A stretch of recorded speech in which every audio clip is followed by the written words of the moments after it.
জেলখানার একটি ছোট্ট রুমে গুটি গুটি হয়ে দেয়ালে কি যেন আঁকছে আর আনমনে কিছু একটা ভেবেই যাচ্ছে। এইদিকে এই জেলের সুপার আদনান সাহেব গুটি গুটি পায়ে এগিয়ে চলেছে রাসেলের রুমের দিকে। তার মুখে একটা খুশির ছাপ, আবার কোনো কিছুর প্রতি চিন্তার ছাপ স্পষ্ট বোঝা যাচ্ছে। রাসেল, এই রাসেল, এইভাবে বসে বসে কি চিন্তা করো শুন? আর দেয়ালে ওই মেয়ের ছবি কেন কিছু শুনি? রাসেল এই জেলের 1 বছর হলো আছে। ওর 2 বছরের শাস্তি হয়েছে। তখন থেকেই জেলার সাহেব রাসেলকে খুব ভালোবাসে, জানি না কেন, তবে ওর ভালো কোনো গুণে হয়তো মুগ্ধ হয়েছে। আসসালামু আলাইকুম স্যার, আপনি কখন আসলেন? আনমানা হয়েই কথাটি জিজ্ঞেস করলো, যেন সে টেরই পায়নি যে স্যার কখন এসেছে। ওয়ালাইকুম আসসালাম। আরে আমি এসেছি মাত্রই, খুব বেশি সময় হয়নি। তোমার জন্য একটা খুশি সংবাদ আছে। জেলার সাহেব খুবই খুশি মনে বলল, কিন্তু খুশির কথা শুনে রাসেলের মুখে কোনো হাসি খুশি ছিটে ফোটাও নেই, যা তার মুখে দেখেই বোঝা যাচ্ছে। স্যার, আমার জীবনটাই বেদনায় ভরা। কোনোদিন সুখের ছোঁয়া পেয়েছি কিনা সন্দেহ আছে। আর আপনি বলছেন আমার জন্য খুশির খবর আছে? হ্যাঁ আছে। আমি কি তোমাকে মিথ্যা বলতে পারি বলো? তোমার ব্যবহার দেখে সবাই খুশি হয়। বিজয় দিবস উপলক্ষে তোর 1 বছর আগেই জেল থেকে ছাড়ার আদেশ দিয়েছে। তুমি যেদিন থেকে জেলে আসো সেদিন থেকে বুঝতে পেরেছি তুমি আর যাই করো না কেন কাউকে ধর্ষণ করতে পারো না।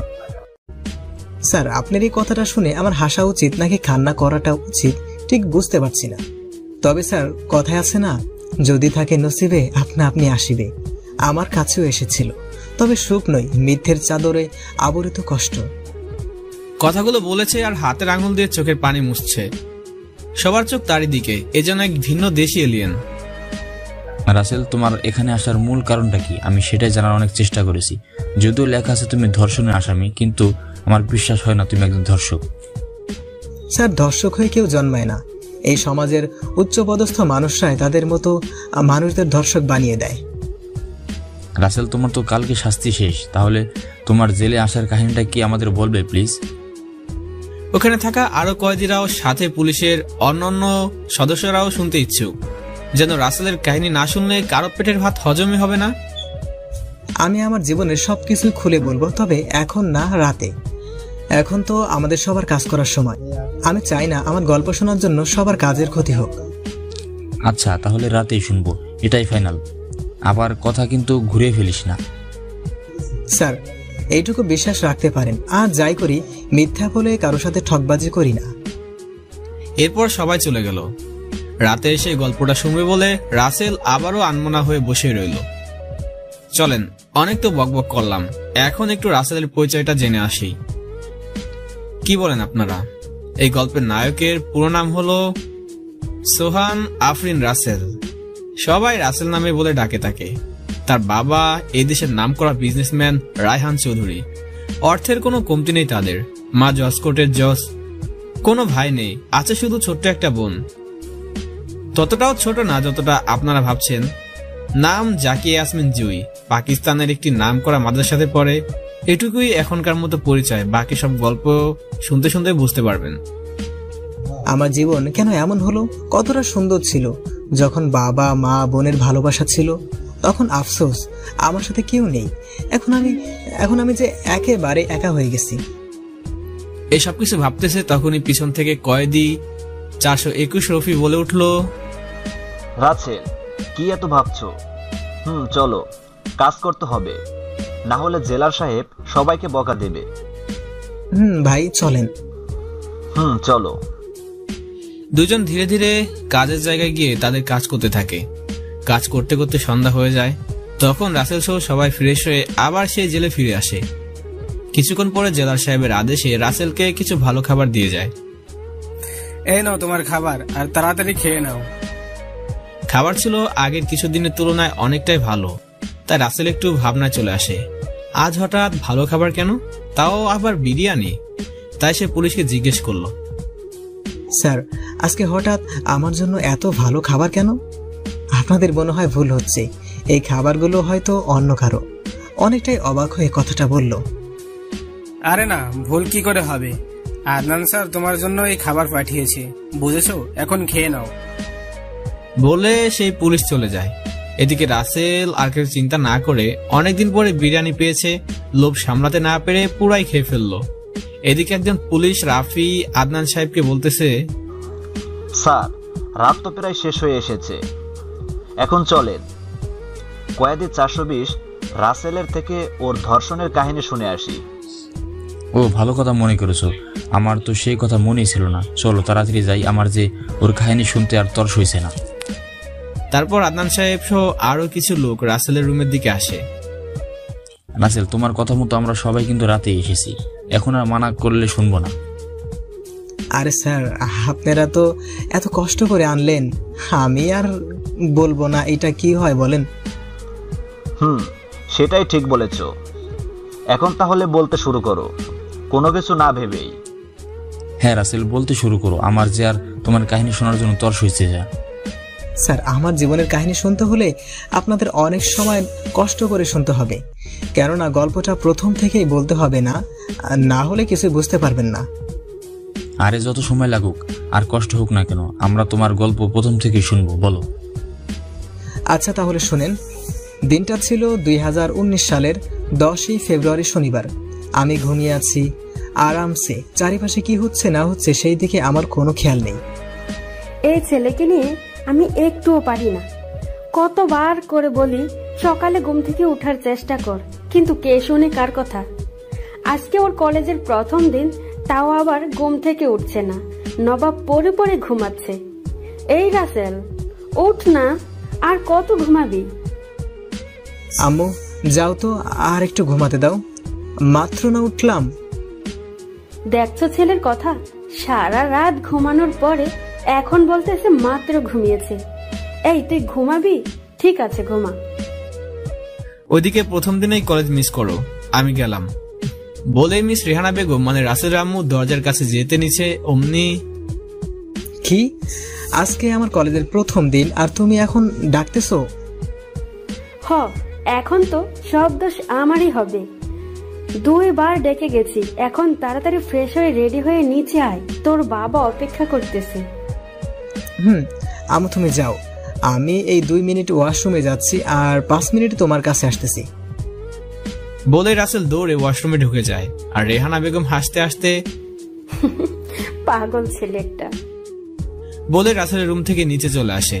তখন রাসেলের বাবা রায়হান চৌধুরী জিজ্ঞেস করে, কই তোমার আদরের বাদর ছেলে? এই শোনো, আমার ছেলের নামে বাজে কথা বলবে না, বলে দিলাম। আমি তো মজা করে বলছি, রাগ করো কেন? মজা করে বললো আর যেভাবেই বলো, আমার ছেলেকে নিয়ে বলবেই না। আচ্ছা ঠিক আছে, এখন বলো, রাসেল ঘুম থেকে উঠেছে? তখনই সিঁড়ি দিয়ে নামতে নামতে, কি ব্যাপার মিস্টার বাবা, আমাকে নিয়ে কি কথা হচ্ছে শুনি? এই তো এসে গেছে আমার সোনার চান। তা বাবা, এভাবে ঘুমালে কি তোমার কলেজে যাওয়া হবে? বাবা, আমি কি ইচ্ছে করে ঘুম থেকে উঠিনি নাকি? আমি তো স্বপ্নে দেখতেছিলাম তুমি আমার পাশের বাসায়। আর কিছু বলতে পারল না রাসেল, কারণ ওর বাবা ওর মুখ হাত দিয়ে চেপে ধরেছে। এই আমাকে কি মায়ের খাওয়াবে নাকি? কানে কানে বললো। তাহলে আমার সাথে লাগতে আসো কেন বাবা? জানো না আমার জজ আম্মু আমার দলে? এই কি ফুসুর ফুসুর করছিস? আর তুই এসব কি পোশাক পরেছিস? যাক, এত সময় পরে হলেও সবার চোখে রাসেলের পোশাকের উপর পড়লো। আসলে রাসেল খুবই সাধারণ পোশাক পরেছে। আরে আমি তোর পোশাক খেয়াল করিনি। তা বাবা, এই পোশাকে কেন পরছিস? আর আমার কি কাপড় কেনার টাকা নাই নাকি? বাবা সেটা না, আসলে আমি চাই না সবাই জানুক আমি ধনী ঘরের সন্তান। আমি চাই সাধারণভাবে গরিবদের কষ্টটা বুঝতে। কিন্তু বাবা, আম্মু কোনো কিন্তু না। তখন কেউ আর কোনো কথা বলো না, কারণ সবাই জানে রাসেল বলেছে তো ওইটা পরিবর্তন করবে না। তারপর রাসেল সবার সাথে বসে নাস্তা করে কলেজে যাওয়ার জন্য বের হয়। এই রিক্সাওয়ালা মামা, এই কলেজে যাবে নাকি? হ মামা, জামু, উঠে বসেন। তারপর রাসেল রিক্সায় উঠে বসে রিক্সা আপন গতিতে ছুটে যায় কলেজের দিকে। কিছু সময় পরে কলেজে এসে পৌঁছায়। রিক্সা থেকে নেমে 50 টাকার একটা নোট দিয়ে বলল, মামা এই নাও তোমার টাকা। মামা আমার কাছে তো ভাঙতি নেই। মামা তুমি রেখে দাও, আর কিছু কিনে খেও। মামা আপনার মতো মানুষ এখন আছে? 20 টাকার ভাড়া 50 টাকা দিলেন, যেখানে সবাই 20 টাকা দিতেই কত বাহানা করে। মামা সবাই যদি এক হতো তাহলে পৃথিবীতে বেঁচে থাকা কষ্টকর হয়ে যেত। তাই ভালো মন্দ মিলে এই পৃথিবী টিকে আছে। আচ্ছা মামা থাকো, আমি এখন যাই। আমি তো আজকে কলেজের নতুন, তাই রুম খুঁজতে সমস্যা হবে। আচ্ছা মামা, দোয়া করি জীবনে অনেক বড় হন। মামা আমি কি ছোট? হা হা মামা, এই বড় সেই বড় না, এটা হলো শিক্ষিত হয়ে মানুষের মতো মানুষ হয়ে ওঠা। মামা আমি কি তাইলে মানুষ না? আমি মাপ চাই, তোমার সাথে কথা বলে পারবো না। ভালো থাকো, মন দিয়ে লেখাপড়া করো। রাসেল তখন হাসতে হাসতে বলে, আচ্ছা মামা ঠিক আছে, আপনিও সাবধানে থাকবেন। এমনিতে রাস্তায় চলাচল এখন অনেক কঠিন, চারিদিকে শুধু বড় বড় গাড়ি আর গাড়ি। বলে রাসেল কলেজ গেট দিয়ে ভিতরে ঢুকতে যাবে, তখনই পিছন থেকে কেউ একজন ধাক্কা দেয়, যার কারণে রাসেল তাল সামলাতে না পেরে পড়ে যায় সামনে দিয়ে যা কোনো এক জীবন্ত বস্তুর উপর। কিরে মামা, আজকাল মাটি এত নরম হলো কি করে? মনে হচ্ছে আমি কোনো এক তুলার বস্তার উপরে আছি। রাসেল এসবের থেকে ধ্যান ভাঙে ঠাসটাস শব্দে। এটা কি হলো? আমাকে থাপ্পড় দিল কেডা? অনেকটাই আতঙ্কিত হয়ে। আসলে রাসেল একটা মেয়ের উপর পড়েছে, তাই তার কাছে মনে হচ্ছে সে কোনো তুলার বস্তার উপর পড়ে আছে। এই মেয়েটা হলো আমাদের আজকের গল্পের নায়িকা, নুসরাত ইমরো শিখা। বাবা মার আদর করে শিখা বলে ডাকে। একেবারে বজ্জাতের হাড্ডি একটি মেয়ে, ছেলেদের পোশাক পরে থাকতেই বেশি পছন্দ করে। সারা শরীর যেন অহংকার আর দেমাগে ভরা। এবার বিএসসি প্রথম সেমিস্টার অ্যাডমিশন নিয়েছে ইলেকট্রিক্যাল অ্যান্ড ইলেকট্রনিক্স ডিপার্টমেন্টে। বাবা শরীফ চৌধুরী একজন নামকরা বিজনেসম্যান আর শিখার মা একজন গৃহিণী। ছোট লোকের বাচ্চা, তোর সাহস হয় কি করে আমার উপরে পড়ার? রাসেল চারদিকে খোঁজে আসল এই কথা কে বলেছে, কোথা থেকে, কিন্তু সে বুঝতে পারছে না। যে একটা মেয়ের উপর শুয়ে আছে এই ভাবতেছে। তখন যখন কথা শুনলো না, তখন শিখা আবার ঠাস ঠাস করে লাগিয়ে দিল রাসেলের গালে। এইবার ঘোরের অবসান ঘটেছে, তাই ঘটনা বুঝতে পেরে তাড়াতাড়ি উঠে পড়ে। হে রে, আমি এত সময় এই চুলার উপরে শুয়েছিলাম, এইসব কিচ্ছু আনমনা হয়ে ভাবতাছে। কি রে ক্ষেত, গুনে গুনে 4টা থাপ্পড় খেয়েও আমার কথার জবাব দিচ্ছিস না? আরো খেতে ইচ্ছে করছে নাকি? এত সুন্দরী মেয়ের নরম হাতে থাপ্পড় খেলে খারাপ লাগবে না? শিখার দিকে তাকিয়ে ঘোরের মাঝে বলে ফেলে, কে যেন বিড়বিড় করে বললি, আবার বল, আমি শুনতে পাইনি। অনেকটা রেগে। না কিছু বলিনি তো, শুধু বলেছি আপনি অনেক সুন্দর, একদম পরীর মতো। চুপ, তোর মতো ছোট লোকের মুখে আমার সৌন্দর্যের কথা শুনতে ভালো লাগে না। তুই আগে এটা বল, আমাকে ধাক্কা দিয়ে ফেলে দিয়ে উপরে পড়েছিলি কেন? আসলে আমি ইচ্ছে করে করিনি, কেউ পিছন থেকে আমাকে ধাক্কা দেওয়ার কারণে পড়ে গেছি আপনার উপর, সরি। তোর শরীর গোষ্ঠী কিলাই। তখন পিছন থেকে শিখার বান্ধবীরা নীলা, অনামিকা, সুমি, ইসরাত চলে আসে। এই শিখা, ছেলেটা সরি তো বলছে, তাহলে এমন করছিস কেন? তোরা এর পোশাক দেখেছিস? মনে হয় নর্দমা থেকে উঠে এসেছে। আমার পোশাকটাই নষ্ট করে দিছে। ছি, কি গন্ধ! তুই একাই গন্ধ পাচ্ছিস, আমরা তো গন্ধ পাচ্ছি না। তোদের মনে হয় ঠান্ডা লেগেছে, তার জন্য এমন বাজে গন্ধ পাচ্ছিস না। এই শিখা, বসে বসে তামাশা না দেখে ওকে এমন শাস্তি দে যাতে ভবিষ্যতে আর কোনো মেয়ের উপরে পড়ার সাহস না করে। এই কথা শুনে রাসেল তো ভয়ে চুপসে গিয়েছে। এরা এমন কেন? এই দুইটা মেয়ে কত ভালো, আমাকে ছেড়ে দিতে বলল, আর এরা কি ভয়ঙ্কর রে বাবা। আমাকে কি করে আল্লাহ ভালো জানে, মনে মনে বললাম। কি রে ছোট লোকের বাচ্চা, কি ভাবস? তাড়াতাড়ি কানে ধর, 20 বার উঠবস কর।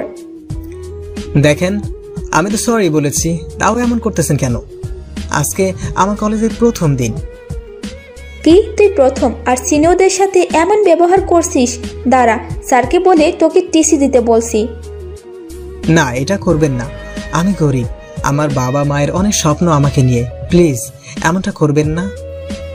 দেখ শিখা, ছেলেটার সাথে এমন করিস না, ওকে দেখে কিন্তু গরিব বলেই মনে হচ্ছে। তোর দেখি এই ক্ষেতের জন্য দরদ উতলাই পড়তাছে, ওর পরিবর্তে তুই তাহলে কানে ধর। সবাই হাসতে হাসতে বলল, দেখ তোদের সাথে কথা বলাটাই ভুল, থাক আমি গেলাম। আমাকে যেতে দিন প্লিজ। বাবু যাবা তো, আগে কানে ধরো, না হলে আমি স্যারের কাছে গেলাম। আচ্ছা, এটা বাদ দিয়ে আরেকটা শাস্তি দিলে হয় না? আরেকটা শাস্তি? কি করা যায়, কি করা যায়, এই তো পাইছি। আচ্ছা, তুই এখন গিয়ে আমাদের সামনে একটা মেয়েকে লিপ কিস করে দেখাবি। এটা শুনে তো রাসেলের কলেজা শুকিয়ে গেল। যে ছেলে মেয়েদের থেকে গুনে গুনে 100 হাত দূরে থাকে, আর সে নাকি কোনো মেয়েকে কিস করবে, তাও সবার সামনে।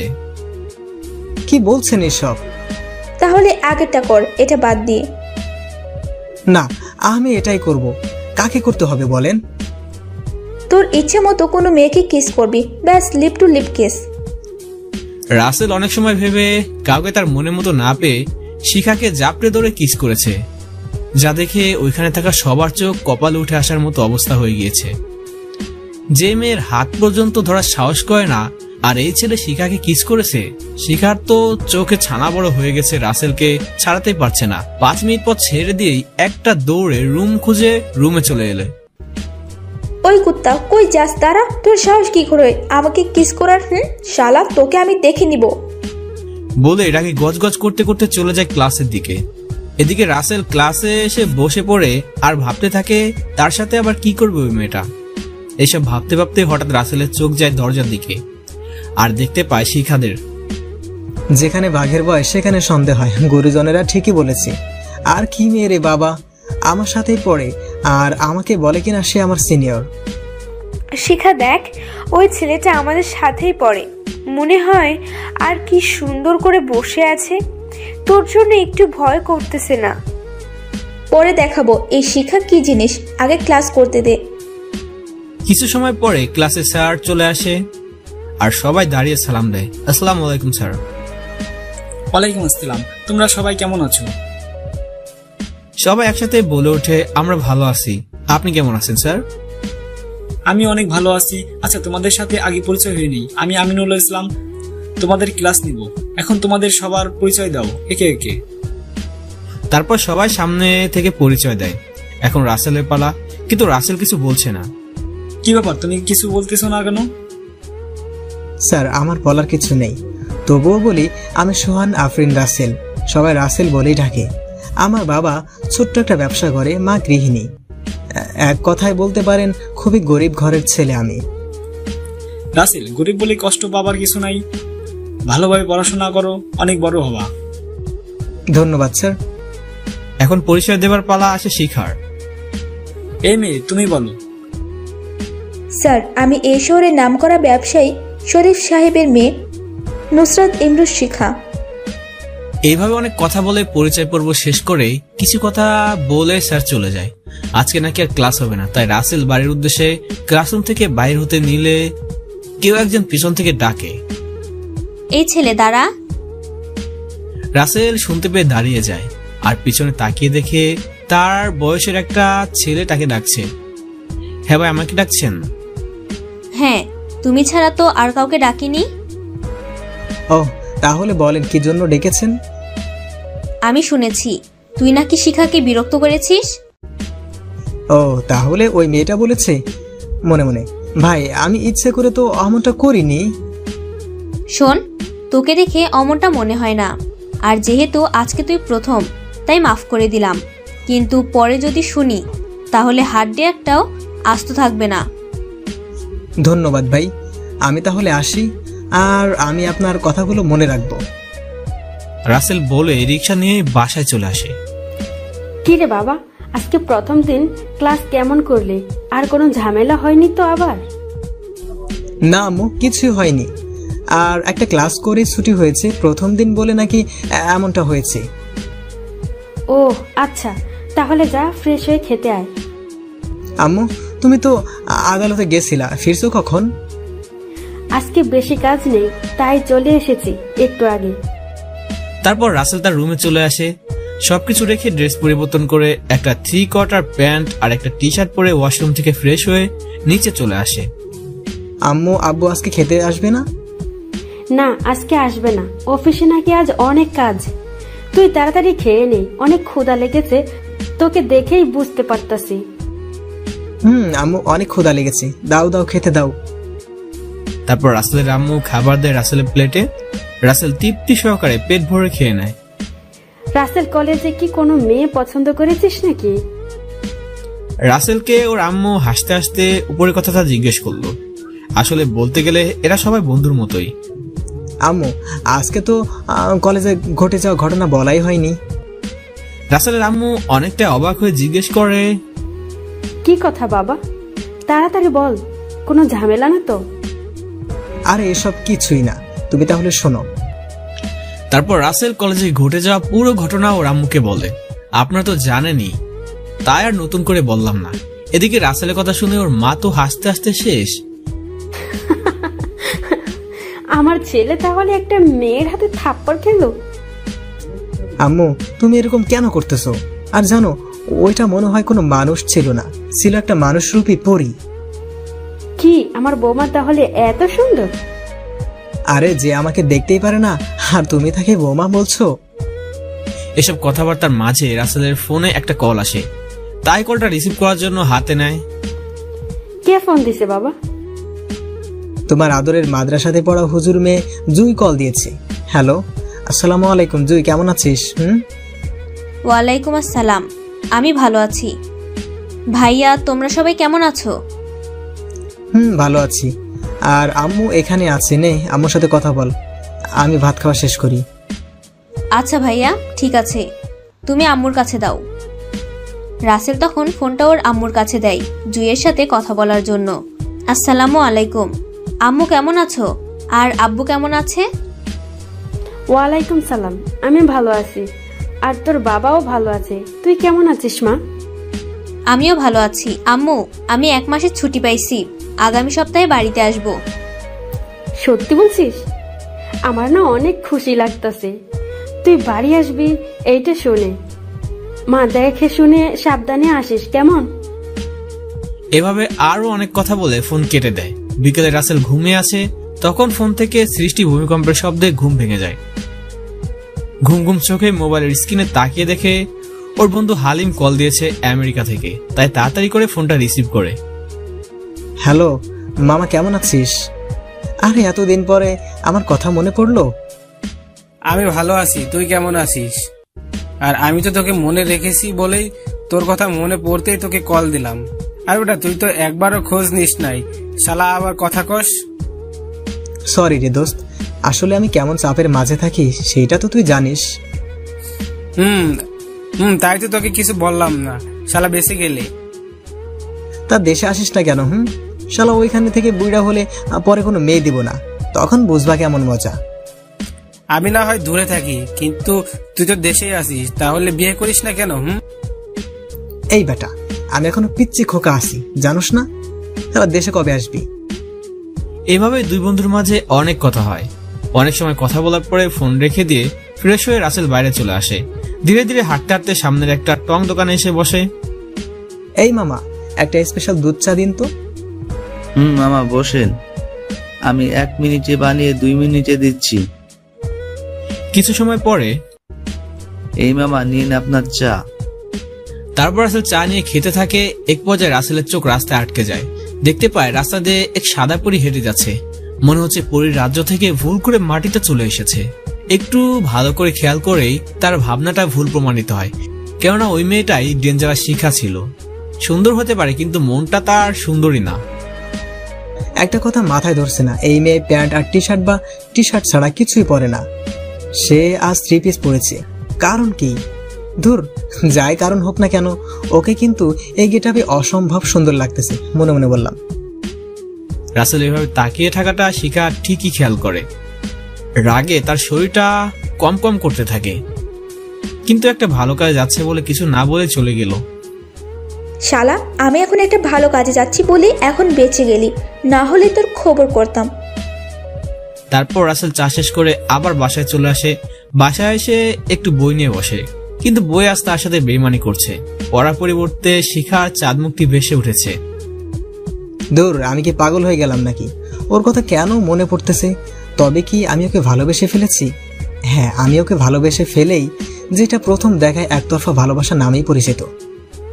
এসব ভাবছে ঠিক তখনই রাসেলের মনে অনেকদিন হলো এফবিতে যাওয়া হয় না, তাই বই রেখে এফবিতে ঢুকে।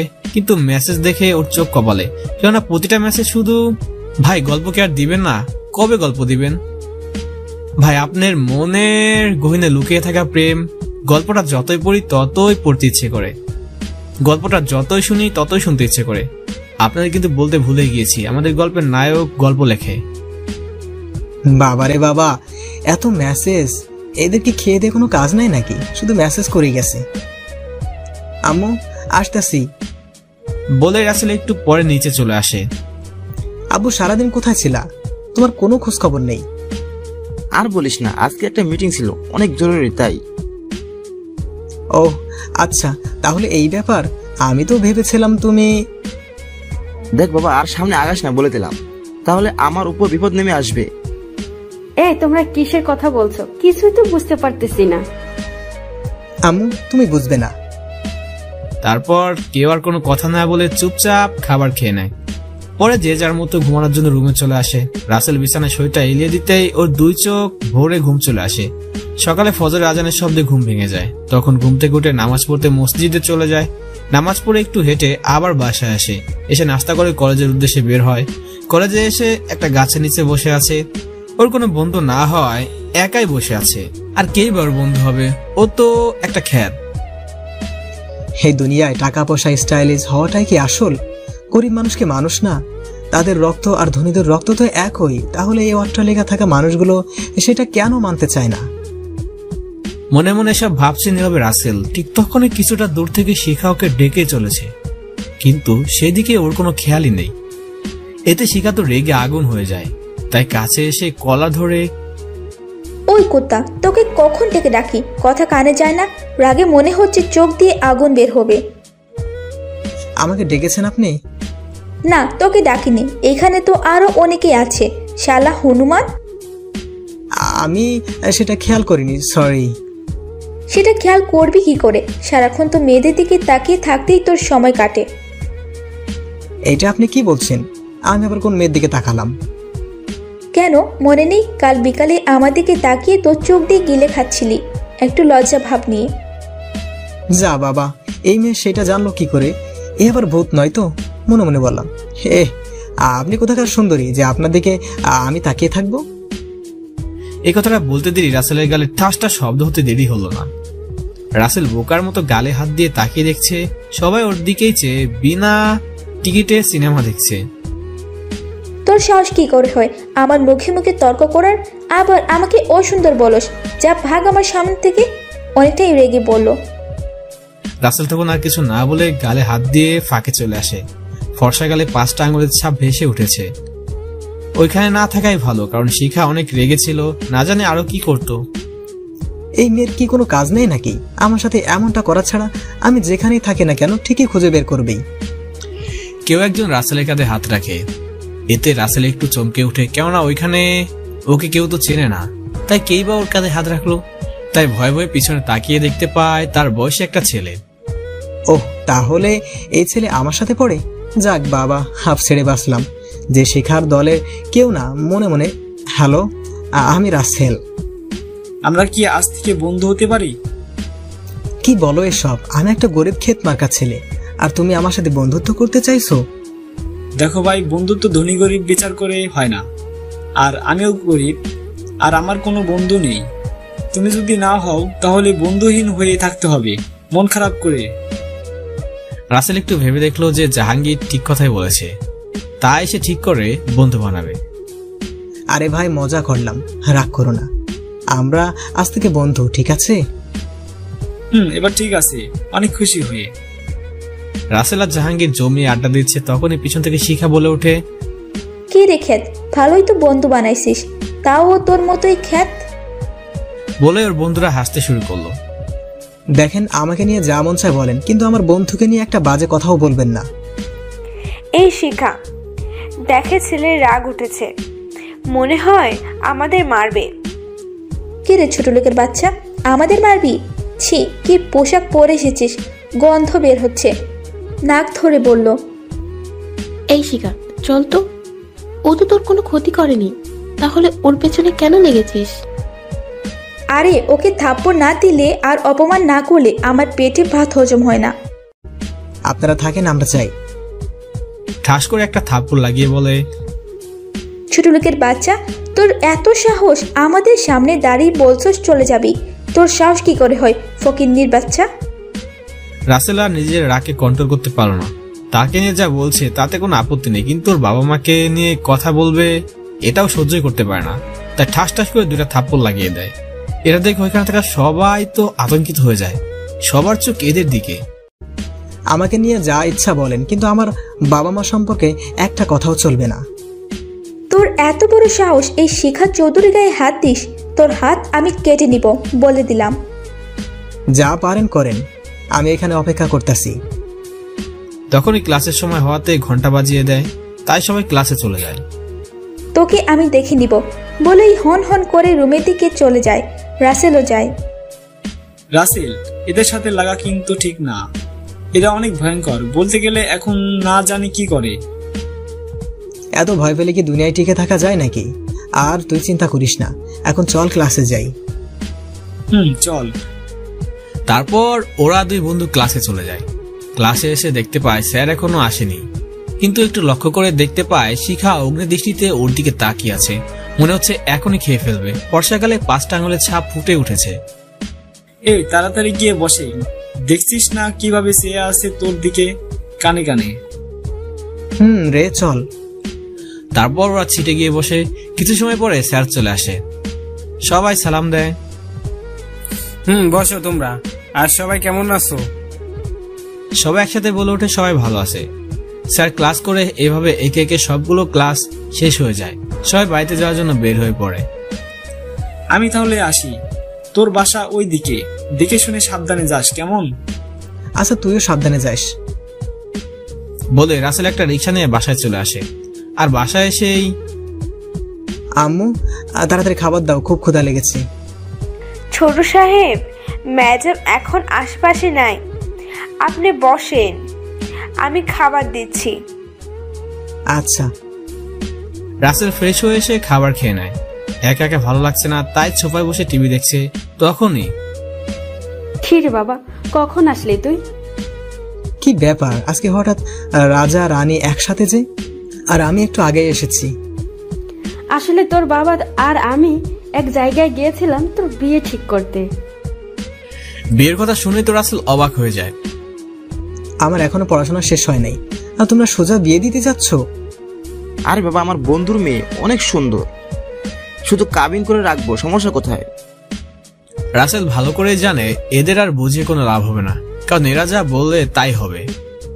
থাকো তোমাদের বিয়ে নিয়ে, আমি গেলাম বলে রাসেল ওর রুমে চলে আসে। নিচে কোনো কিছু না বলেই রাতে খাবারও খায় না, রাগ করে। তাই ওর আম্মু ডাকতে চলে আসে। বাবা রাগ করে থাকিস না, তোর এমন অবস্থা দেখে আমার কি ভালো লাগতেছে বল। চল খাবার খেয়ে নিবি। না, আমি খাবো না। আচ্ছা থাক, তোরা বাবা ছেলে মিলে খেতে হবে না বলে রাসেলের মা চলে যায়। আর রাসেল চুপটি করে ঘুমিয়ে যায়। সকালে একটু দেরিতেই ঘুম ভাঙে আর উঠে ফ্রেশ হয়ে গিয়ে নাস্তা করে কলেজে চলে যায়। হাই বন্ধু, কেমন আছিস? ভালো আছি, তুই কেমন আছিস? ভালোই আছি। এইভাবে অনেক কথা বলে রাসেলের চোখ হঠাৎ গেটের দিকে আটকে যায়। শিখা আজকে শাড়ি পরে এসেছে, অনেক সুন্দর লাগছে তাকে। তাকিয়ে দেখ সামনে কি। জাহাঙ্গীর সামনে তাকিয়ে শিখাকে দেখে তো অবাক হয়ে যায়, এই মেয়ে আজকে শাড়ি পরেছে। ওইদিকে শিখার বান্ধবীরা অবাক এমনটা দেখে। কি রে, আজকে এত সুন্দর করে সেজে আসলি, তাও আবার শাড়ি পরে? ইচ্ছে হলো তাই। আর আমার কিন্তু বিয়ে ঠিক হয়েছে আমার বাবার বন্ধুর ছেলের সাথে। এইভাবে অনেক কথা বলে শিখা মনে মনে ফোন দিয়ে আটে রাসেলকে থাপ্পড় মার একটা শাস্তি দিতেই হবে। তাই ওর বান্ধবীদের সাথে একটা প্ল্যান শেয়ার করে। দেখ, তোরা এটা করতে পারিস না, ছেলেটার জীবন নষ্ট হয়ে যাবে। তুই যদি কাউকে বলিস তাহলে তোরও খবর আছে। আর তুই গিয়ে রাসেলকে বলবি কলেজের 333 নাম্বার রুমে আসতে, একটা কাজ আছে। আচ্ছা, মুখটা ছোট করে। নীলার কোনো কথা না বলে সোজা রাসেলের কাছে চলে আসে। ভাইয়া, তোমার সাথে শিখা দেখা করতে চায়, ও ওর ভুল বুঝতে পেরেছে। রাসেল তো অবাক, কেননা এই মেয়ে ওর থেকে মাপ চাইবে। তা আপনার বান্ধবী কোথায় দেখা করবে? কলেজের 3 তলায় 333 নাম্বার রুমে, কারণ সেখানে সবাই দেখবে আর মজা নেবে। রাসেল ভাবে নীলার কথায় যুক্তি আছে, তাই সেখানে যাওয়াটাই উত্তম। আচ্ছা আপনি যান, আমি আসতেছি। নীলা চলে আসে। আমার কাজ শেষ, তোদেরটা শুরু করতে পারোস। এই তো লক্ষ্মী মেয়ের মতো কাজ। তারপর শিখা তার প্ল্যান মতো সেখানে চলে যায়। দেখ বন্ধু, ওইটা যে মেয়ের কোনো একটা চাল তোকে ফাঁদে ফেলার জন্য। তুই যাস না। আরে ওই না তো, ওর ভুল বুঝতে পেরেছে, আমার সাথে অমন কিছুই করবেই না। বলে আর কোনো কথা না শুনে রাসেল চলে যায়। কিন্তু রাসেল গিয়ে দেখে একটা পরিত্যক্ত রুম, কিন্তু ওই রুমে কোনো মানুষের ছিটে ফোটাও নেই। তাই একটু ভিতরে দেখার জন্য আস্তে আস্তে ভিতরে প্রবেশ করে।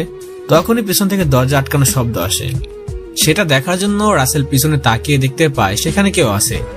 অন্ধকারে ভালো করে বোঝা যাচ্ছে না ভূত নাকি মানুষ, তবুও অনেক চেষ্টা করে বুঝতে পারে সেখানে কোনো ভূত নয়, বরং মানুষ, তাও আবার মেয়ে, মানে শিখা। রাসেল শিখাকে দেখে মনের যে ভয় ছিল সেটা দূর হয়ে যায়, তাই এক বুকে থুতু দেয়। দেখ কতটা ভয় পেয়েছিলাম। এই যে ম্যাডাম, এভাবে কেউ দরজা বন্ধ করে? এই অন্ধকার রুমে আমি তো ভয় পেয়েছিলাম, আর একটু হলেই তো দম বন্ধ হয়ে আসতো। বাবা, কাজ শুরু করার আগেই ভয় পাচ্ছ? এটা তো হবে না। চান্দু, তোমার জন্য অনেক কিছু অপেক্ষা করছে সামনে। তখনই শিখার কথা শুনে রাসেল অনেকটাই ঘাবড়ে যায়। মানে কিসের কাজ? আর সামনে কি আছে?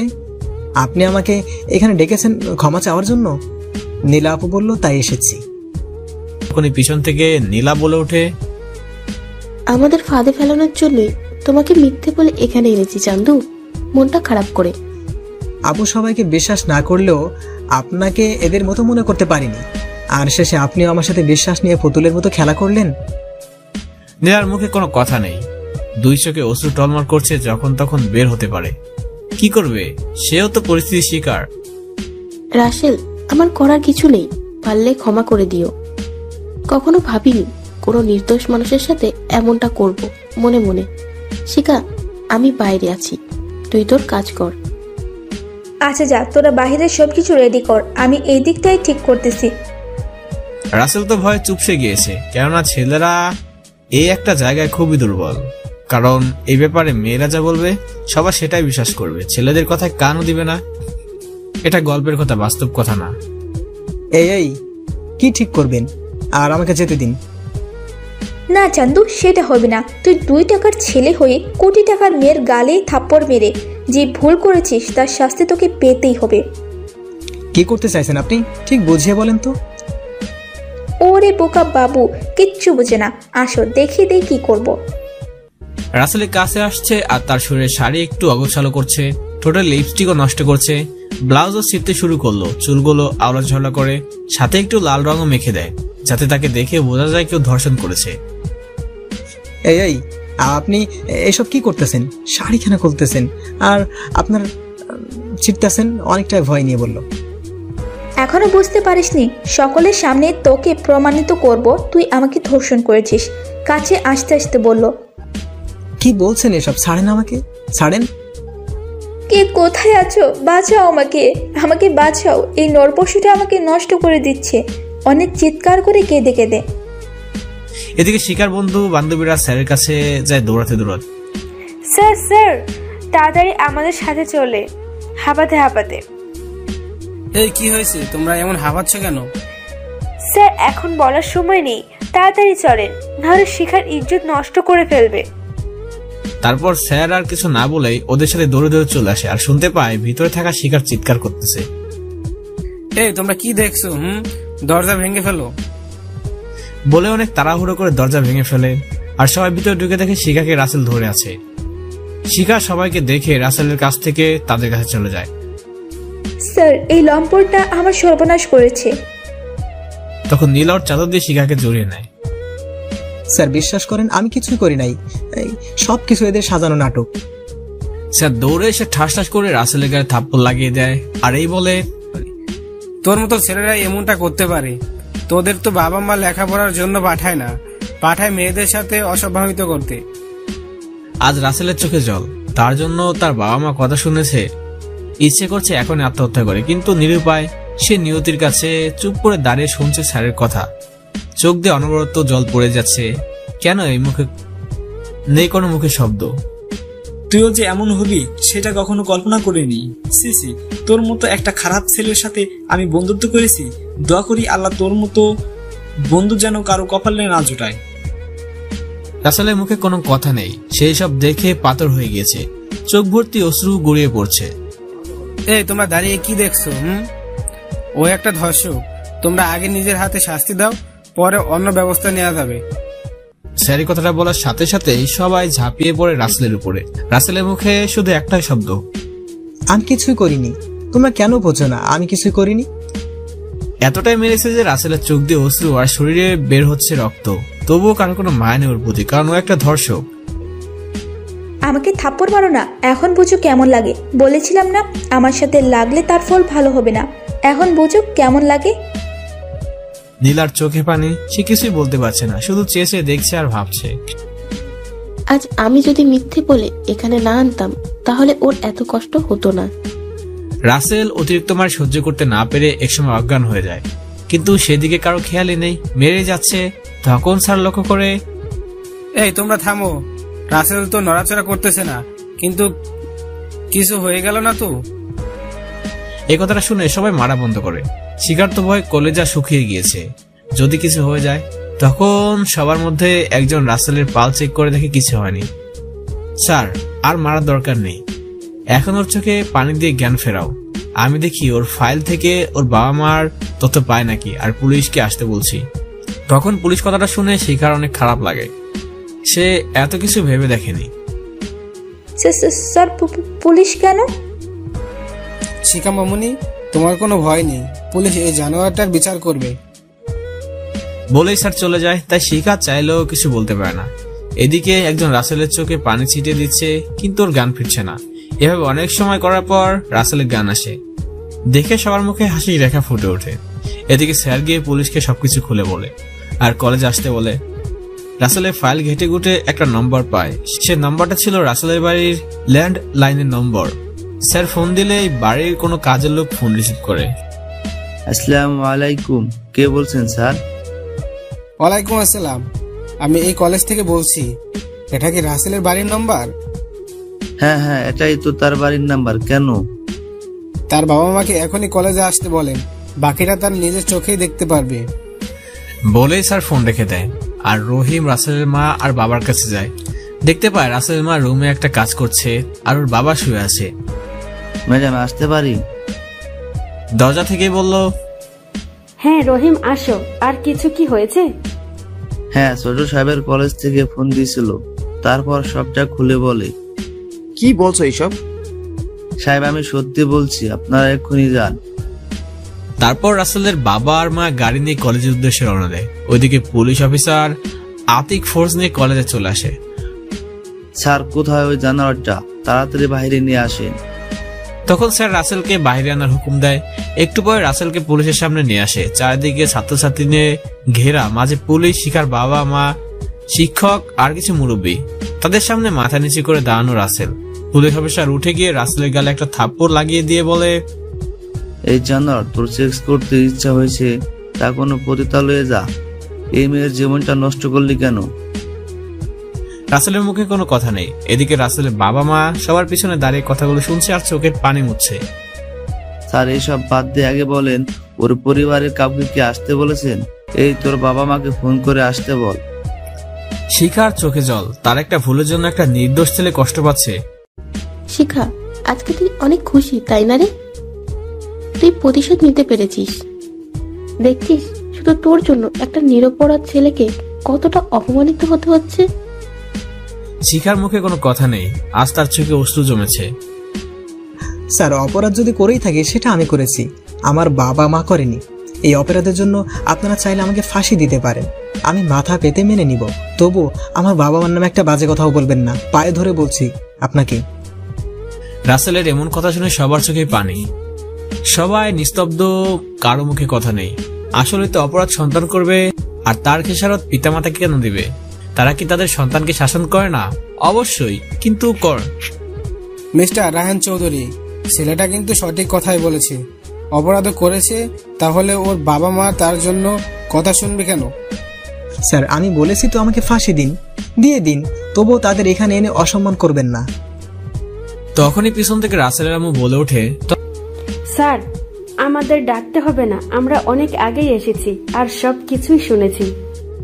তখন সবাই শুনে সেদিকে তাকিয়ে দাঁড়িয়ে যায়। সবাই অবাক রাসেলের বাবা মাকে দেখে। ম্যাডাম, আপনি এখানে? সেলুট দিয়ে আসতেই হলো। আপনাদের তো ওর মতো খারাপ ছেলের খারাপ মা বাবাকে দেখতে চেয়েছেন, দেখে নিন, আমি ওর জন্মদাত্রী মা, আর এই হলো ওর জন্মদাতা পিতা। চোখের কোণে জল, সবাই চুপ করে, মুখে কোনো কথা নেই কারো। তখন শিখার বাবা বলে ওঠে, তখন বন্ধু, ও তাহলে তোর ছেলে? আমার ছেলে ছিল, কিন্তু এখন থেকে ও আমাদের ছেলে না, আমাদের ছেলে মারা গেছে। অফিসার, ও যার সাথে নষ্টামি করেছে তাকে নিয়ে আসেন। শিখাকে সামনে নিয়ে আসে। শিখার মুখটা শুকিয়ে গিয়েছে, মাথাটা নিচের দিকে দিয়ে এক কোনায় দাঁড়িয়ে আছে। রায়হান, এটা তোর মেয়ে না? তখন রাসেলের বাবা রাসেলের গালে একটা থাপ্পড় দিয়ে বলে, রাসেল, এই মেয়ের সাথে তোর বিয়ে ঠিক করে রেখেছিলাম, কিন্তু আমাদের বলতি ওকে বউ করে ঘরে নিয়ে যেতাম। ও জীবনটা কেন নষ্ট করলি? এই কথা শুনে ওখানে থাকা সবাই অবাক। সবচেয়ে বেশি অবাক তো শিখা। আজ তার ভুলের জন্য এমনটা হলো। আজ প্রতিশোধ নিতে গিয়ে নিজের হবু বরের সাথেই এমনটা করলাম। ছি, আমি তো নারী জাতির কলঙ্ক। কি করে পারলাম একটা নির্দোষ ছেলের সাথে এমন করতে? অফিসার, ওকে নিয়ে যান। ওর মতো ছেলে এখানে থাকলে সবাই বিপদে পড়বে। এই হাত দিয়ে কত মানুষের অন্যায়ের শাস্তি দিয়েছি, আর ওকে ওর পাপার শাস্তি দিব না, এটা ভাবলেন কি করে? শিখা কিছু বলতে যাবে, অমনি অনামিকা শিখার মুখ চেপে ধরে। এই কি করছিস? এখন তুই সব বললে আমরা সবাই ফেঁসে যাব। তার চেয়ে বরং পরে বলে সব ঠিক করা যাবে। শিখার কানে কানে। শিখা ওর কথা বুঝতে পেরে আর কিছু বলল না। রাসেলের বাবা মায়ের পায়ে পড়ে যায়। আম্মু, আমি কিছুই করিনি, সব আমাকে ফাঁসানোর জন্য ওদের সাজানো নাটক। আমি কেমন সেটা তোমরা ভালো করে জানো। বিশ্বাস করব তোকে? এই শুনে রাখ, আজ থেকে তুই আমার ছেলে না। আমার একটা ছেলে ছিল, মারা গেছে, মনে করবো আমার ছেলে নেই। তখন আবার রাসেল ওর বাবার পায়ে ধরে বলে, আব্বু, তুমি তো বিশ্বাস করো আমি কিছুই করিনি। বিশ্বাস? তা আবার তোকে? আমার কাছে তুই মৃত্যু। তখন রাসেল দৌড়ে নীলার কাছে চলে যায়। আপু, আপনি সবকিছু জানেন, আমার আব্বু আম্মুকে একটু বুঝিয়ে বলেন না। কিন্তু নীলা কিছু না বলে সেখান থেকে চলে যায়। নীলারও খুব করে বলতে ইচ্ছে করছিল, কিন্তু বলতে পারেনি। এখন আমার মেয়েটার কি হবে? ওর বিচার আইন করবে। অফিসার, ওকে নিয়ে যান, কালকে আদালতে ওর বিচার হবে। তখন পুলিশ রাসেলকে টানতে টানতে নিয়ে যায়। এদিকে রাসেলের বাবা আর মার চোখের পানি। কি থেকে কি হয়ে গেল? মামনি, তুমি কোনো চিন্তা করো না, ও ওর শাস্তি পাবে বলে সেখান থেকে বাসায় চলে এসে সোফায় বসে পড়ে। মাথায় হাত দিয়ে রাসেলের বাবা মা রাসেলের আম্মুকে জিজ্ঞেস করে, আচ্ছা বলো তো, আমাদের রাসেলের কি বিচার করবে তুমি? খুব তো সবার সামনে বললে ও আমাদের ছেলে ছিল, কিন্তু এখন নাই, মরে গেছে। আসলে আমরা কি আমাদের কলিজা ছাড়া থাকতে পারবো? এই কথাটা শুনে রাসেলের আম্মু বলে, শুধু কি আমি একাই বলেছি? তুমি বলনি? আমি আইনের হাতে বাঁধা। ওর অন্যায় অনুযায়ী ও যেই শাস্তি পাবে সেটা ওকে পেতেই হবে, হোক না সে আমার ছেলে। আইন সবার জন্য সমান। তাই বলে আমাদের ছেলে সেই কথা একটু ভাববে না? ও যদি এই জিনিসটা ভাবতো তাহলে এমন জঘন্য কাজ করার আগে আমাদের কথা একবার হলেও ভাবতো। যাই হোক, এই বিষয়ে আর কথা বলবো না। মনে রেখো, অন্যায় যে করে আর যে অন্যায় সহে, দুজনেই সমান অপরাধী। তারপর রাসেলের আব্বু কোনো কথা না বলে তার রুমে চলে যায়, কারণ কিছু বলেও কোনো লাভ হবে না। কেননা রাসেল এমন একটা কাজ করেছে যেটা কারো কাছে বলে মুখ পাওয়া যাবে না। এদিকে নীলা আর শিখা অনামিকা একসাথে বসে ভাবছে। তখন নীলা বলে ওঠে, শিখা, তুই আজ একটা নিরপরাধ ছেলের সাথে যা করলি তার ক্ষমা তুই কখনো পাবি না। দেখেছিস ছেলেটা কত ভালো, তোর নাম ধরে একবারও বলেনি তুই ওর সাথে কি কি করেছিস। তার উপরেও রাসেল তোর হবু বর ছিল, যা আমাদেরও অজানা। আচ্ছা শিখা, রাসেল এত বড়লোক হয়েও এই খ্যাত ছেড়ে কলেজে আসতো কেন? আর সব অপমান সহ্য করত, যেখানে তার মায়ের নাম শুনেই সবার হাত পা কাঁপে। বাবারটা বাদ দিলাম, আমি কিছুই জানি না। আর ওর সাথে যে বিয়ে সেটা আমি কালকেই প্রথম শুনেছি। যদি জানতাম ওই হাদারাম আমার হবু বর, তাহলে তো ভ্যানিটি ব্যাগ করে রাখতাম। এমন জঘন্য কাজ তো দূরে থাক। আচ্ছা, আমরা যদি কালকে আদালতে সত্যি কথা বলি তাহলে কিন্তু রাসেল বেঁচে যেতে পারে। হ্যাঁ নীলা, তুই মনে হয় সত্যি কথাই বলেছিস। আমরা যদি কালকে সত্যি কথা বলি তাহলে ও বেঁচে যাবে। যাও, সত্য বলো, আর পুলিশ আমাদের সবাইকে রাসেলের পরিবর্তে আটক করুক। এটাই তো ঠিক। আচ্ছা, আমরা তাহলে পরে সব খুলে বলবো যখন ওই ঘটনাটা শান্ত হবে। এটা মনে হয় ঠিক হবে। চল এখন বাসায় যা। আকাম তো অনেক করেছিস, টাকা আছেই বলে গরিবদের মূল্যটুকু করতে শিখিসনি। আমরা তো মানুষ নামে কলম করে। তারপর আর কেউ কোনো কথা বলে না, সবাই যার যার কাজে চলে যায়। এদের কথা তো অনেক হলো, এবার চলেন আমাদের নায়কের কথা একটু শুনে আসি। রাসেলকে থানায় আটকে রেখেছে। দেখ, তুই যেই ঘরের সন্তান, একবার মুখ খুললে একটা কেন 1000টা মেয়ে তোর কাছে চলে আসবে। তাহলে তুই এমন কেন করলি? ওই মেয়েটার সাথে, তার থেকে বড় কথা, তোর সাথে তো ওই মেয়ের বিয়ে ঠিক করে রেখেছে। অফিসার, আমি কতবার বলবো আমি কিছুই করিনি। আমাকে মেরে ফেললেও বলবো একই কথা। শোন, আমাদের জসের ছেলে বলে এখনো কিছু বলছি না বলে ভাবিস না যে আমরা চুপ করে বসে থাকবো। জটপট বলে ফেল, কেন করছিস? তোর মতলব কি ছিল? এমন কথা শুনে রাসেলের প্রচন্ড রাগ উঠে যায়। বললাম না আমি কিছু করিনি। কোন মতলব তো? দূর কি বাত। পুলিশ আর রাগটা ধরে রাখতে পারলো না, উড়াধুরা মার শুরু করে দেয়। এমনিতে মার খেয়ে শরীরের অবস্থা খারাপ হয়ে গেছে, তার উপর আবার এখন চলছে আনলিমিটেড মায়ের। এখনো সময় আছে, সব খুলে বল। মরে গেলেও বলবো না, আমি কিছু করিনি। তখন মায়ের গতি আরো বৃদ্ধি করে দেয়, যার কারণে রাসেলের শরীর বেয়ে রক্ত পড়ছে। এক পর্যায়ে রাসেল অজ্ঞান হয়ে ফ্লোরে পড়ে যায়। তখন পুলিশ অফিসার আতিক মারা বন্ধ করে দেয়। এভাবে দেখতে দেখতে দিন টিপিরে রাত শেষ হয়ে যায়। সকালে রাসেলকে আদালতে নেওয়ার জন্য গাড়িতে তোলা হয়। রাসেলের আম্মু আজকে এখনো আদালতে যাওয়ার জন্য রেডি হচ্ছে না কেন? কিছুই ভালো লাগছে না। আমার হাত দিয়েই আমার কলিজার টুকরোকে কি করে শাস্তি দিব বলো? এইভাবে ভেঙে পড়লে হবে না, কারণ তুমি আইনের লোক। মনে রেখো, তুমি একজন বিচারক। তোমার থেকে সবাই ন্যায় বিচার পাওয়ার জন্য আসে। আচ্ছা, তুমি থাকো, আমি রেডি হয়ে সবকিছু নিয়ে আসি। এই তোরা সবাই ওকে দেখে রাখিস যেন পালিয়ে না যায়। তারপর ধীরে ধীরে গাড়ি চলতে থাকে আদালতের দিকে। রাসেলের চোখে আর অশ্রু নেই, যেন সব পানি শুকিয়ে গিয়েছে। পাথর হয়ে গাড়ি সিটে বসে আছে, হাতে বেড়ি পায়ে বেড়ি। দেখতে দেখতে আদালতে উপস্থিত হয়ে যায়। একে একে সব মানুষ এসে বসে পড়ে। জজ এখন আসেনি, তাই সব অপেক্ষা করছে। রাসেল নিচের দিকে তাকিয়ে দাঁড়িয়ে আছে, ফর্সা মুখটা মলিন হয়ে আছে। দেখেছিস শিখা, রাসেলের অবস্থা? মেরে মেরে রক্ত বের করে দিয়েছে। ওর অবস্থা দেখে আমারই কান্না পাচ্ছে। তুই এত ইমোশনাল হয়ে পড়লে তো জজকে কে সব বলে দিবি? দেখ নীলা, এখানে কিন্তু সত্যি কিছুই বলা যাবে না। এমন ভাবে বলতে হবে যাতে রাসেল সত্যি সত্যি অপরাধী প্রমাণিত হয়। তোর আল্লাহ আল্লাহ কর আমাকে যেন কাঠগড়ায় না ডাকে। তখনই কেউ বলে ওঠে, সবাই চুপ করেন, জজ সাহেব উপস্থিত আছেন। চারিদিকে নীরবতা, কারো মুখে কোনো কথা নেই। জজ সাহেব আসলেন, সবাই দাঁড়িয়ে সালাম দিলেন। আপনারা সবাই বসেন আর আজকের কার্য শুরু করেন। জজ সাহেবা একবার রাসেলের দিকে তাকিয়ে নিজের চোখের জলটা মুছে নেয়, সবার চোখ ফাঁকি দিয়ে। বাদী পক্ষের উকিল মোহাম্মদ রফিক, আসামির পক্ষের উকিল মোহাম্মদ শফিক। ম্যাডাম, আমি মনে করি এই কেসটা নিয়ে খুব বেশি কথা বলতে হবে না, কারণ সবাই জানে কাঠগড়ায় দাঁড়ানো লম্পটটাই ধর্ষক। তবু আসামির মুখ থেকে কিছু শুনতে চাই, যদি আপনি অনুমতি দেন তো। এখানে জজ বললাম না, কারণ সব জায়গাতে তো আম্মু কথাটাই তুলে ধরেছি। Mister Rafiq, permission granted. ধন্যবাদ ম্যাডাম।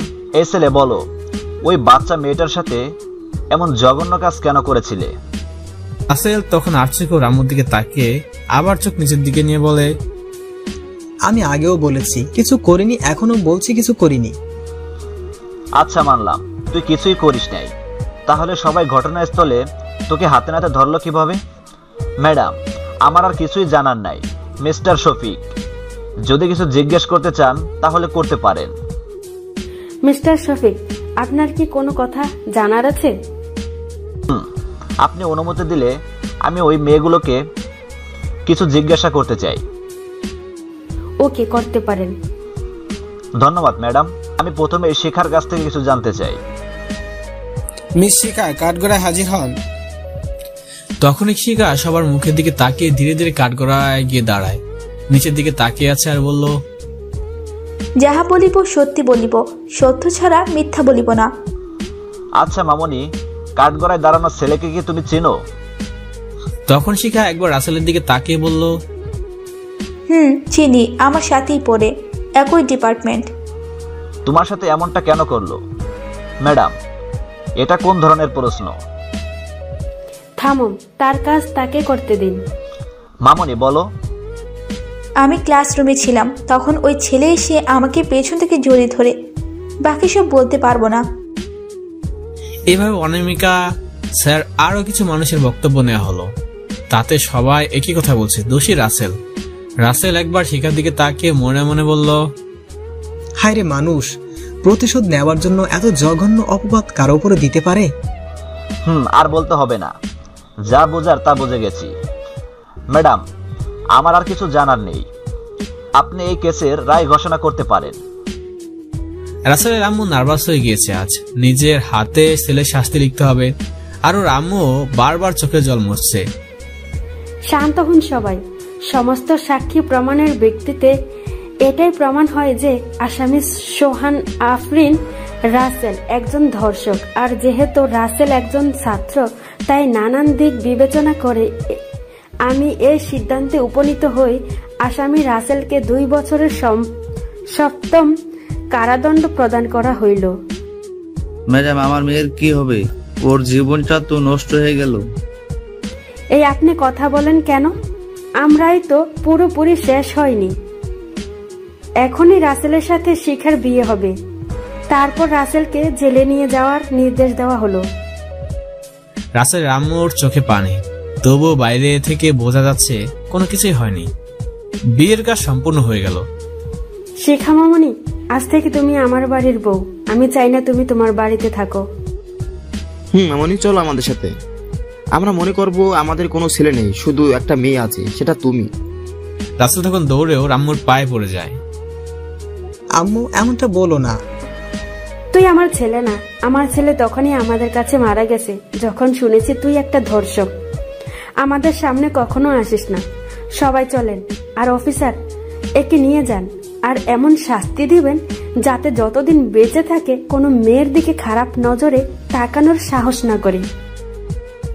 অনেকটাই ডেকে, আর সেটা শুনে রাসেল বলে উঠলে, জজ সাহেবা, আজকে আইনের কালো কাপড়ে আপনার চোখ বাঁধা পড়ে আছে, কিন্তু একদিন এই সত্যটা জানতে পারবেন, যেদিন আপনার চোখ থেকে কালো কাপড়টা সরে যাবে। কিন্তু আফসোস, সেই দিন হয়তো আমাকে আর পাবেন না। আর এই যে ম্যাডাম, আমার নামে মিথ্যা অপবাদ দিয়ে যে কষ্টটা আমাকে দিলেন, এর 4 গুণ কষ্ট আমি আপনাকে ফেরত দিব। কথাটা শুনে শিখাও কিছু বলো না। কি বা বলবে? সব তো তারই কাজ, আর রাসেল তো ভুল বলেনি। ইট মারলে পাথর তো খেতেই হবে। রাসেলও বাবা মাকে উদ্দেশ্য করে বলে, সাহেব আর জজ ম্যাডাম, আমি তো আপনাদের না জানি একটা এতিমখানার সব খরচ বহন করতাম। এখন তো আমি জেলে যাচ্ছি, জানি না কোনোদিন এই দুনিয়ার আলো আমার চোখে পড়বে কিনা, নাকি ধুকে ধুকে অন্ধকার জেলের এক কোনায় পড়ে মরে থাকবো। কেউ খোঁজও নিব না যে পর্যন্ত আমার এই শরীরে পছন্দ ধরে গন্ধ বের না হয়। দয়া করে আপনারাও এতিমখানার খরচ বহন করিয়েন, এটা আমার অনুরোধ। ছেলে হয়ে না, একজন কয়েদি হয়ে আর পারলে ক্ষমা করে দিয়েন। অফিসার, চলেন। চোখ মুছতে মুছতে বের হয়ে গেল রাসেল পুলিশের সাথে। তার আর কথা বলার শক্তি নেই, আর সবার চোখে পানি, কেউ যেন ভালোই নেই। রাসেলের আম্মু, ওর শেষ ইচ্ছাটা কিন্তু আমাদের পূরণ করা উচিত। এটা তো আর খারাপ কাজ না যে ভাবতে হবে ওর ইচ্ছাটা পূরণ করব। অতীতের কাহিনী শেষ, এখন বর্তমানে আসা যাক। স্যার, এই ছিল আমার কালো অতীতের ধর্ষণ উপাধি পেয়ে জেলে আসার কথা। কেউ কথা বলতে পারছে না, সবার চোখে পানি, যেন গল্পটা শুনে সবাই পাথর হয়ে গিয়েছে। তখন জেলা সাহেব বলে ওঠে, একটা মেয়ে প্রতিশোধের জন্য এমনটা কি করে করতে পারে? আমার তো ইচ্ছা করছে ওকে গুলি করে মেলে। স্যার, ভাগ্য যার সাথে থাকে না তার সাথে এমনটাই ঘটে। আচ্ছা রাসেল, রাত অনেক হয়েছে, তুমি খেয়ে ঘুমিয়ে পড়ো, আমরা আসি, সকালে দেখা হবে। ঠিক আছে স্যার, আসসালামু আলাইকুম, আর শুভরাত্রি। ওয়ালাইকুম আসসালাম, শুভরাত্রি। বলে সবাই চলে যায়। রাসেল একা একা আরো আনমনা হয়ে পড়ে। আজকে একটু হলেও ওর ভালো লাগতেছে। এটা ভাবে যে একটু হলেও তার কষ্টটা কারো সাথে শেয়ার করেছে। এদিকের কথা তো অনেক শুনলেন, রাসেলের অতীতের কাহিনীটা শুনলেন। এখন চলেন একটু রাসেলের পরিবারের কাছ থেকে ঘুরে আসি। আম্মু ওষুধটা আগে খেয়ে নাও, না হলে কিন্তু কান্না করে দিব। আসলে রাসেল টেনশন করছে কারণ তার আম্মু প্রায় অসুস্থ থাকে, তাই জোর করে শিখা ওষুধ খাওয়ায়।